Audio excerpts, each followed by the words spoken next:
कि हर तर्क हमारा गलत साबित हो रहा है। और ये जो रिजल्ट आ रही है सरप्राइजिंग है। हमने कभी तसव्वुर नहीं किया था कि हरियाणा में बीजेपी इतने बड़े पहले तो जीतेगी का ही नहीं था, हरियाणा में हार रही है बेसाख्ता, हर आदमी ने कहा, और जो इंडिपेंडेंट एनालिस्ट से उन्होंने कहा। तो अगर ये बीजेपी का रिजल्ट है तो इसका मतलब है कि बहुत बड़ा सरप्राइज है, शॉक है ये हम सब के लिए। और अशोक तंवर जैसे नेता बेचारे क्या सोच रहे होंगे? मनोज सर, आप कुछ देखिए, ऐसा है कि लोकसभा के टाइम जो एग्जिट पोल हुए उनमें से कोई भी एग्जिट पोल वो नहीं था, ठीक नहीं था। और उसी तरीके से हरियाणा विधानसभा के जो भी एग्जिट पोल हुए, आप देखिए सारे के सारे एग्जिट पोल गलत थे। तो हम लोग अपने चैनल में पहले सोच रहे थे कि एग्जिट पोल करें, अब लेकिन मेरे को लगता है कि अच्छा वो हमने एग्जिट पोल नहीं किया।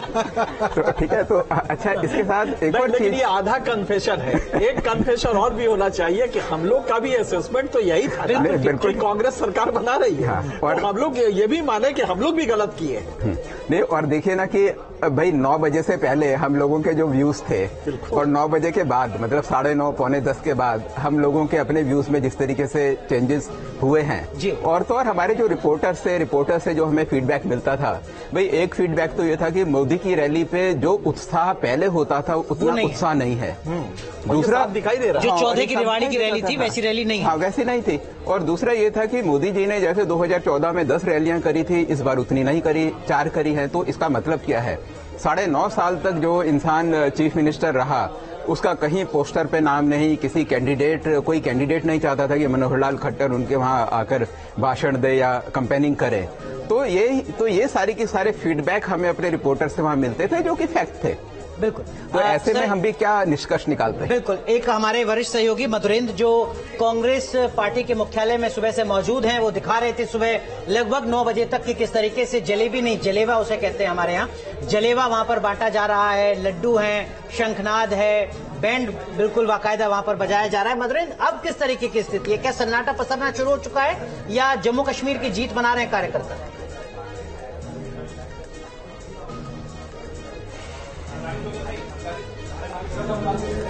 आपको उसकी सबसे रिप्रेजेंटेटिव पिक्चर के जरिए जरा समझाने की कोशिश करते हैं। देखिए, ये ढोल है ना जो हमारे पीछे बज रहे थे, ये ढोल अब किस तरह से फील्ड में आराम कर रहे हैं। देखिए, ढोल बजाने वाला भी आ चुका है। ये कांग्रेस पार्टी के दफ्तर के भीतर की तस्वीरें दिखा रहा हूँ। दोनों ढोल जो है अब पीछे बेचारे इंतजार कर रहे हैं और इसे कोई बजाने वाला नहीं बचा है।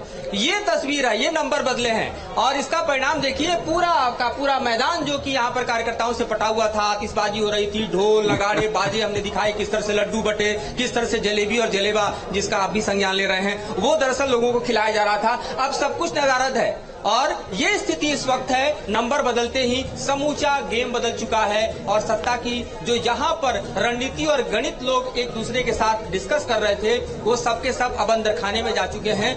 ये कांग्रेस पार्टी के अंदर बदलती हुई तस्वीर जो है वो अपने दर्शकों को दिखा रहे हैं। अब एक काम करते हैं, दीपक झा का रुख कर लेता हूँ, कांग्रेस के प्रवक्ता जुड़ चुके हैं। दीपक झा, जलेबी का ऑर्डर ज्यादा हो गया था, ढोल वाले का पेमेंट अब कैसे होगा क्योंकि ढोल रख के वो जा चुके हैं, या फिर जम्मू कश्मीर के नाम पर ढोल पीट लिया जाए और हरियाणा को एक बार फिर से ट्रिपल टर्म के लिए बीजेपी को मुबारकबाद भेजेंगे?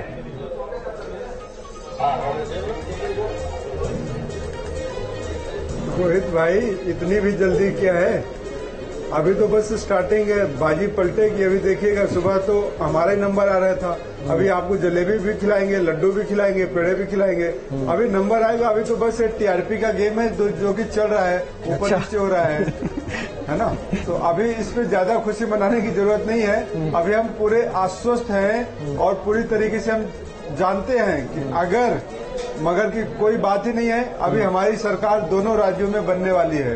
आपका स्वागत है, हमारे ऑफिस आइएगा, आपको कांग्रेस दफ्तर में बैठ के जलेबी खिलाएंगे। चलिए सर, थोड़ा और इंतजार कर लेते हैं, आप जुड़िएगा हमारे साथ 1 बजे के आसपास। फलों की बात है, 1 घंटे की हम बात मानकर है, चलते हैं कि तब आप दावे के साथ शुभकामनाएं ले रहे होंगे दीपक झा साहब। शिवम त्यागी जी भी हैं हमारे साथ, बीजेपी के, मुस्कुरा रहे हैं वो, उनका रुख करेंगे। लेकिन उससे पहले शिवम त्यागी, ये जो तस्वीरें इस वक्त हम दर्शकों को दिखा रहे हैं, मैं चाहूंगा कि इन तस्वीरों को आप एक्सप्लेन कीजिएगा। ये कांग्रेस पार्टी के मुख्यालय की तस्वीरें हैं। पहली तस्वीर अब से कुछ देर पहले की है, जब जलेबी नहीं जलेवा यहां पर आया था और जो कार्यकर्ता हैं वो जलेवा बांट रहे थे, जलेवा खा रहे थे, जश्न मना रहे थे। और जो दूसरी तस्वीर है वो कांग्रेस दफ्तर से इस वक्त की है, जहां पर जो ढोल वाले पहुंचे थे वो इस वक्त गायब हैं, ढोल उनके रखे हुए हैं, कोई ढोल बजाने वाला यहां पर नहीं है। शिवम त्यागी, थोड़ा इन तस्वीरों को आप एक्सप्लेन करेंगे अपने हिसाब से? देखिए अनुराग जी, भारतीय जनता पार्टी वाले तो शुद्ध हिंदू, हाँ मैं कर देता हूँ, भारतीय जनता पार्टी वाले तो शुद्ध हिंदुस्तानी है। तो हम फैक्ट्री की जलेबियां तो खाते नहीं, हमारे यहाँ गर्मा गर्म बन रही है, हलवाई बना रहे हैं, वही स्वास्थ्य के लिए अच्छी भी रहती है। रही बात ढोल की, तो मैं कहता हूं कि दीनदयाल उपाध्याय मार्ग पर भिजवा दें भाई, इतना भी अपमान मत करिए, बजा देंगे, हम बजा देंगे, ऐसी भी क्या बात है। मतलब अंदर जलेबी लेने गए थे फैक्ट्री में, तो वहां जलेबी खत्म, बाहर आए तो सीटें भी गायब हो गई। सुबह सुबह इतना अच्छा जो हुआ इनके साथ वो ठीक नहीं रहा। खैर मैं पॉइंट पर आता हूं। मैं एक चीज कहना चाहता हूं, मुझसे पहले अभी जो कॉन्वर्सेशन चल रही थी बहुत इंपॉर्टेंट, के कहीं ना कहीं जिस तरीके से चीजें हुई है प्रिडिक्ट करने में ज्यादातर लोग नाकामयाब रहे, बात बिल्कुल ठीक है। हरियाणा कोई प्रोपराइटरशिप नहीं है कि दादाजी थे फिर पिताजी हुड्डा जी आ गए, अब बेटा जी हुड्डा जी आ जाएंगे। और राजनीति किराए के कंधों पर नहीं होती। आप किसानों का कंधा इस्तेमाल करेंगे, पहलवानों का कंधा इस्तेमाल करेंगे और इसके अलावा तमाम लोगों का कंधा इस्तेमाल करेंगे, नहीं चलेगा। आज अगर एक पहलवान को, जिसका हम सम्मान करते हैं, उनको पोस्टर बनाकर आपने चुनाव लड़ा और अगर वो भी ट्रेल कर रहे थे अभी कुछ समय पहले तक, थोड़ी देर बाद और ऐसी स्थिति खराब होने वाली है, तो सोचिए आप कहां थे। अगर एक परिवार के अलावा दलितों का अपमान आप करेंगे, कुमारी शैलजा जी का अपमान आप करेंगे, आपके मंच पर एक महिला को लिंच कर दिया जाएगा, उसको छेड़ दिया जाएगा और आप सोचते हैं कि आपको 65 सीटें मिल जाएंगी, तो माफ कीजिए आप गलतफहमी में एक बबल आपने अपने चारों तरफ बनाया है जिसको बर्स्ट होना ही था। अंततः मैं एक चीज कहना चाहता हूं, जिस तरीके से चीजें आई है, बेशक इसमें कहीं कोई दो राय नहीं है, अविस्मरणीय है।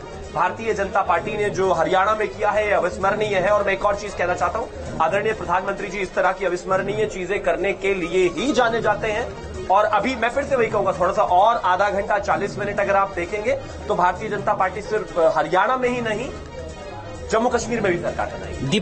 दीपक झा साहब, शिवम त्यागी कह रहे हैं कि ढोल नगाड़ा भिजवा दीजिए बीजेपी के दफ्तर में। और इसी से जुड़ी बात यह कि ये जो ढोल नगाड़ा अब रखा हुआ है कांग्रेस पार्टी के मुख्यालय में, क्या इसका दोष ईवीएम पर तो नहीं डालेगी पार्टी?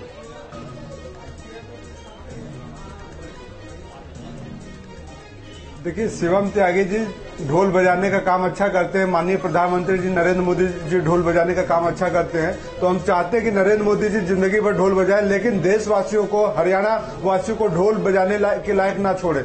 कम से कम देश में लोगों को रोजगार दें, नौकरी दें, उसमें तो ये बात करते नहीं है। हम सनातनी हैं, हम हिंदुस्तानी हैं। शिवम त्यागी जी इधर उधर की सारी बातें कर लेंगे, लेकिन हरियाणा की बेटियों की बात करेंगे। इन्होंने उसको मंत्री बनाया था संदीप सिंह को, संदीप सिंह के ऊपर बलात्कार के आरोप थे, उसको इन्होंने इस बार देखा किस तरीके से पार्टी से आउटलाइन कर दिया। तो बलात्कारियों को, भ्रष्टाचारियों को भाजपा टिकट देती है, तो सारे के सारे तंत्र इनके पास है। ये तो मैं और आप सभी करें, लेकिन अभी एक स्टेटमेंट की अभी जरूरत है आज की तारीख में। और अगर आप ये कह रहे हैं तो क्या ये माने कि ये हार के बाद की हताशा है? किसानों का ढोल बजेगा, जवानों या आपने एक्सेप्ट कर लिया? बेटियों का शिवम आ रहे हैं ये हताश। आपने मान लिया कि चुनाव रिजल्ट घोषित हो चुके हैं क्या? आपने मान लिया कि रिजल्ट आ गए हैं क्या? अभी तो मैं आपको रोक रहा हूं, एक बार दीपक मैं रोक रहा हूं। भूपेंद्र सिंह हुड्डा इस वक्त नजर आ रहे हैं। अच्छा, इस पे एक समीक्षा मैं चाहता हूं, मनु सर आप और एनके सिंह सर करें। थोड़ी देर पहले जो हमने इनकी बॉडी लैंग्वेज देखी थी, अभी ये जो बॉडी लैंग्वेज दिख रही है, फासला लग रहा है? क्या कह रहा है आपका अनुभव? इसलिए मैं आसमान का अंतर है। हाँ? उस समय आप देखिए, उस समय तेवर और बुलंदी और सत्ता पाने का जो एक वो होता है गुरूर, वो साफ दिखाई दे रहा था। इस समय तो काफी जैसे निचुड़े से लग रहे हैं, बिल्कुल ढीले से लग रहे हैं। तो मुझे लगता है कि शायद उनको भी एहसास हो गया है। बहरहाल उनको वेट करना चाहिए, पॉलिटिक्स में कभी भी एंड नहीं होता, तो वेट करना चाहिए और हम सबको करना चाहिए। लेकिन 48-36 कॉन्फिडेंस जो होना चाहिए था हुड्डा के चेहरे पर, वो नहीं दिख रहा है सर इस टैली के बाद। मनोज सर, हाँ वो भी नहीं है। और आप देखिए तो जो परसेंटेज ऑफ वोट, ये दो तस्वीरें हैं सर। पहली तस्वीर कुछ देर पहले की जब वो मीडिया से मुखातिब हो रहे थे, देखिए कितने कॉन्फिडेंस और एग्रेशन के साथ है। और ये तस्वीर दूसरी है, अच्छा 9 बजे और 11 बजे। आप देखिए कि 2 घंटे में ही कैसा उनके कॉन्फिडेंस में